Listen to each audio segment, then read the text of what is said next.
In this video, I am going to discuss about payback period. Payback period is the time it will take to pay back or recover the initial cost of an investment. Simply, this means how much time a project will take to recover the initial cost. Let's say you are going to invest 10,000 in a project. So you need to know how much time this project will take to recover this initial investment. This is the payback period. This is the simplest method to calculate the risk of an investment or a project. This initial cost is also called the capital expenditure.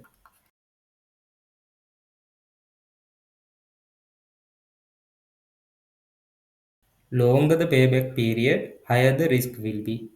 Shorter the payback period, lower the risk will be. Let's go to the example. If you invest 10,000 in a project, you need to recover this amount as quickly as possible because the longer the project will take to recover this amount, the risk will be higher. So investors want to recover their investments as quickly as possible. If the annual net cash flow is the same, we can use this formula to calculate the payback period. This is the simplest formula when it comes to investment appraisal. Payback period equals to initial cost of the project divided by annual net cash flow. The initial cost of the project is also called the capital expenditure.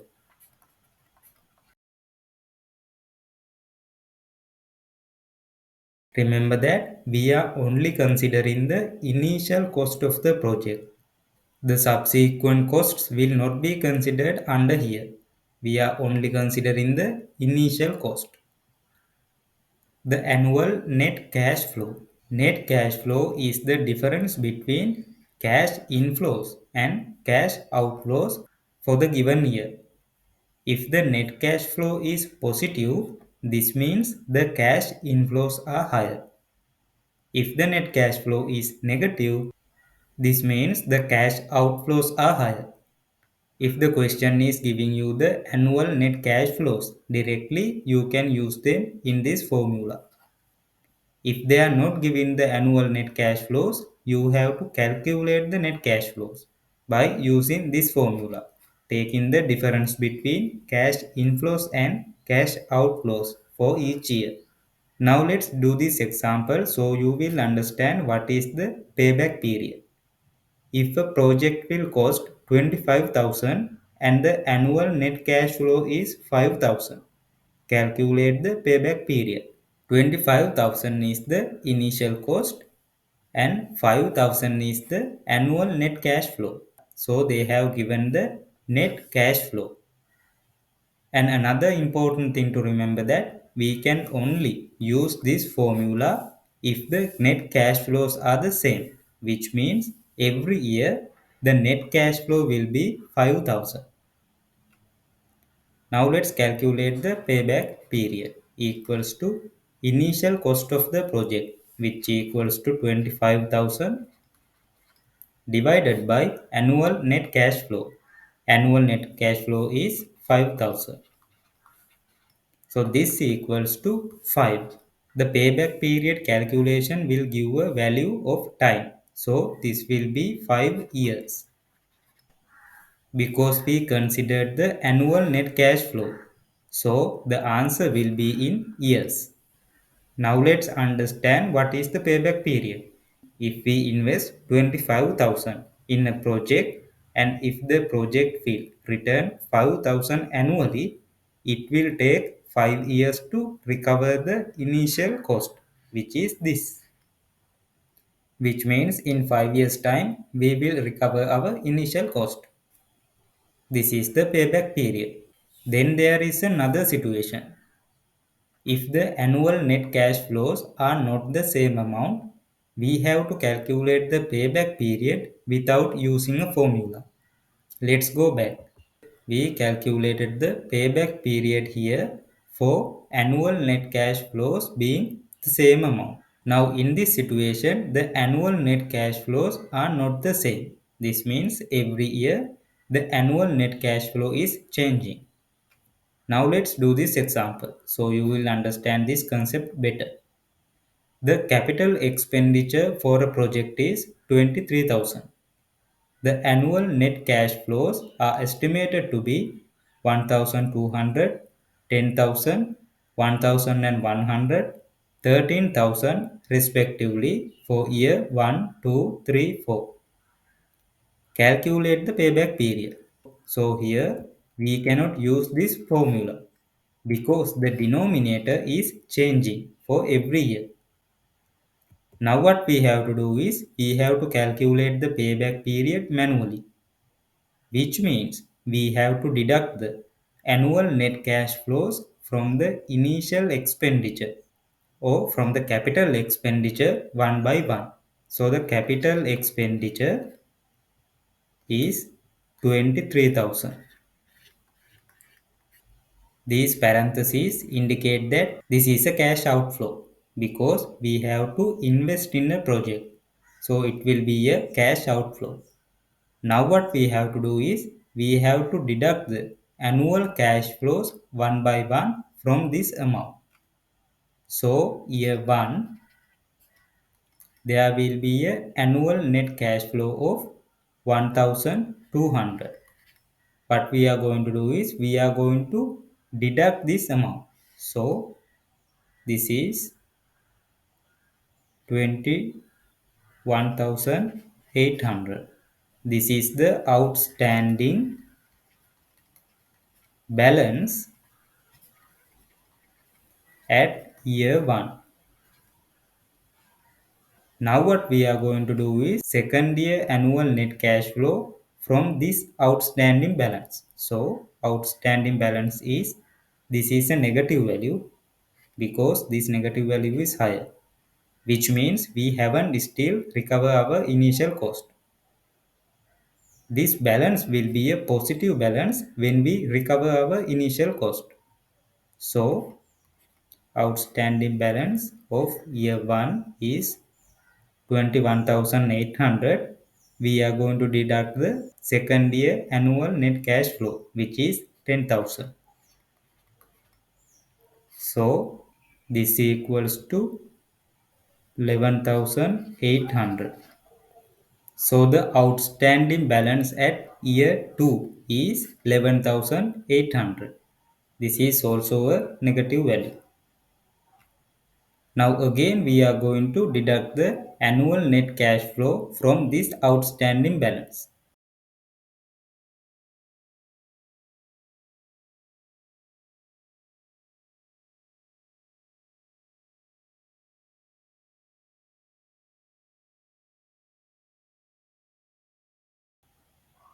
So the outstanding balance at year 3 is 10,700.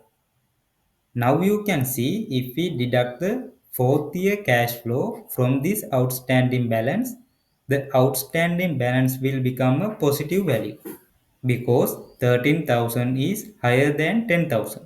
So we cannot simply deduct this cash flow from the outstanding balance. Now we are going to do is we are going to count how many full years it will take to recover this amount. It will take 1 year here, it will take 2 years here, it will take 3 years here, which means now we know for a fact this project will take 3 years to recover the initial cost. But we are not done yet. We have to calculate the exact amount of time it will take to recover this initial cost. So it will take 3 years plus, this is the outstanding balance, which is 10,700 divided by 13,000. This is the fourth year annual net cash flow. This will give us the exact amount of time this project will take to recover the initial cost. So the payback period is 3 years plus 0.823 years, which is the answer to this section. This equals to 3.82 years. This is the payback period, which means this project will take 3.82 years to recover the capital expenditure. What we have done is, if the annual net cash flows are not the same for every year, we manually deduct the cash flows from the initial investment until we meet a positive outstanding balance. Now let's discuss about limitations of payback period. The time value of money is not considered. Now you know we didn't consider the time value of money for the previous calculations. We just calculated the payback period using the nominal cash flows without using a discount rate. The second limitation is that the cash flows after the payback period are ignored. This means, let's say there is an investment of 1000 and the annual cash flows will be, let's say, in the first year 500, in the second year 800, in the third year 900, in the fourth year 100, in the fifth year 50, in the sixth year 25. The payback period for this investment can be calculated by 1000 deduct 500, this is 500, deduct 800. So now we know we are going to recover our initial cost before the third year. What will happen after the third year? As you can see, the cash flows are decreasing. The issue here is, now that we have already calculated the payback period, we will not consider these cash flows. As you can see, these cash flows are decreasing, which means even though we are going to recover our initial cost quickly, after that payback period, the project's returns will be decreasing. There is a solution for the time value of money not being considered for payback period. This is called the discounted payback period. Here we are going to consider the time value of money. So this will eliminate the limitation of not considering the time value of money. Discounted payback period. In this technique, the time value of money is considered to calculate the payback period of a project.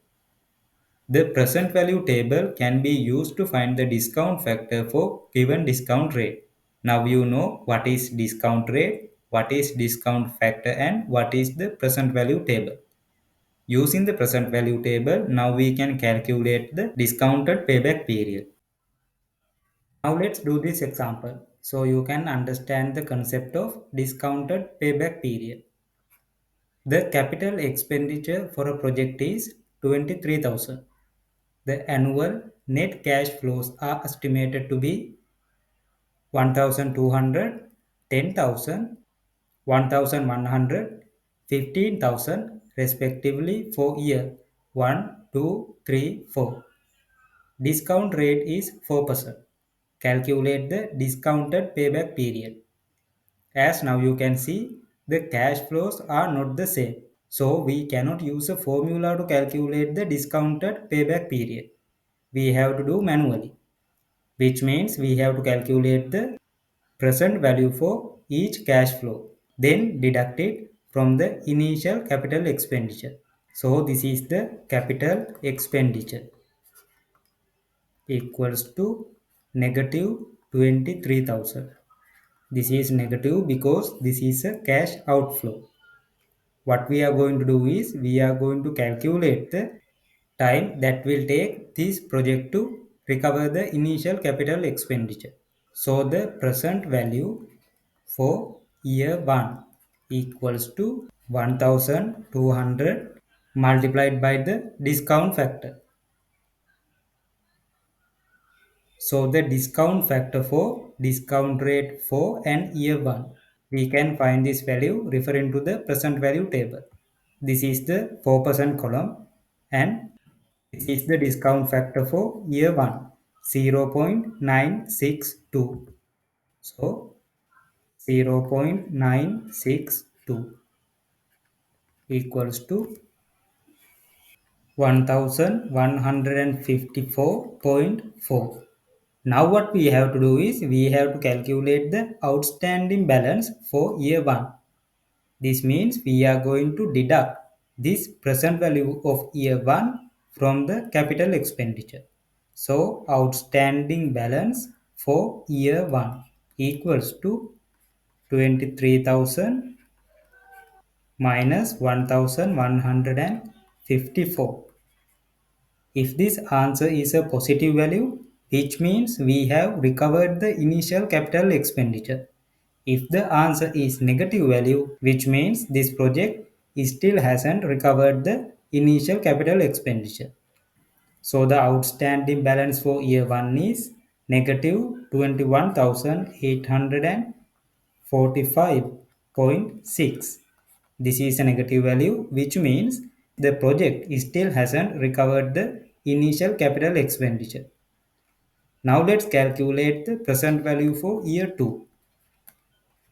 This is the second cash flow of this project.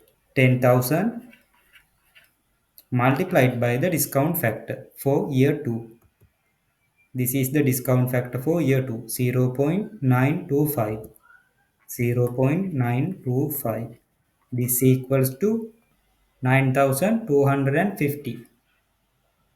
Now what we have to do is we have to calculate the outstanding balance for year 2.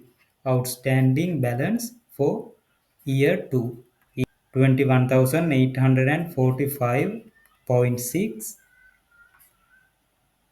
minus 9,250 negative 12,595.6. The project still hasn't recovered the capital expenditure. So let's calculate the present value for third cash flow. Present value for year 3. 0.889. 0.889. 977.9. Now let's calculate the outstanding balance for year 3. 12,595.6 minus 977.9. 11,617.7. Now let's calculate the present value for year 4. 15,000 multiplied by 0.855. 0.855. The present value of the year 4 cash flow is higher than the outstanding balance for year 3, which means now the project is going to recover the capital expenditure. So now what we have to do is we have to count the number of full years it will take to recover this capital expenditure. It will take 1 year, 2 years, 3 years. So the discounted payback period equals to 3 years because it will take full 3 years plus fraction of a year. This is how we are going to calculate that fraction of year.